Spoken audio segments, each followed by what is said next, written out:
Yung sasakyan mo, Naloloko ka. hindi kita niloko. Sabi ko sa'yo, magpalakas ka. Di ba nung malakas Hindi, ka? malakas ako. Sinabi mo sa Oh, akin. hindi mo maidilat yung mata mo, malakas ba yan? Sinabi mo, bibigyan mo. Oh, Bakit ngayon hindi mo ako binibigyan? An Kaya ibig, ako nangintay sa'yo, pinaasa mo ko. hindi kita pinapaasa. Naku, ikaw, kilala na kita. Tamo, Kaya kang magkakaroon sa akin. Hindi ka magkakaroon sa akin, tandaan mo. ako nga lagi mo kinukuan. Ako nagdadala sa'yo sa ospital, tas ako pa aawayin mo.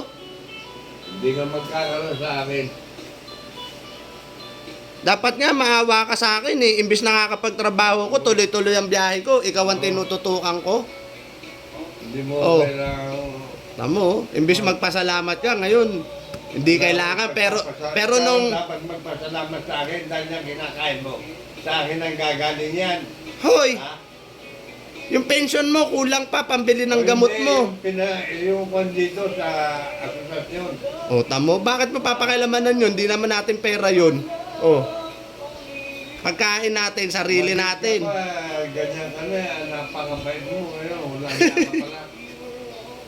Uy, kung walang ya ako, hindi kita dadali sa ospital. Huwag mo akong daling.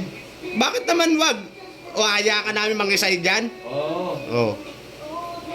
Eh, buti nga kung ganun.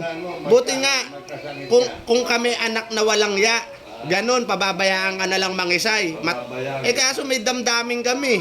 Oh, Pababayaan kita, ha? Kung makikita ubo mo, pababayaan kita. di mo nga ako binibigyan ng tubig pag inuubo ko, samantalang ikaw, inaabutan kita ng tubig. Sa'yo.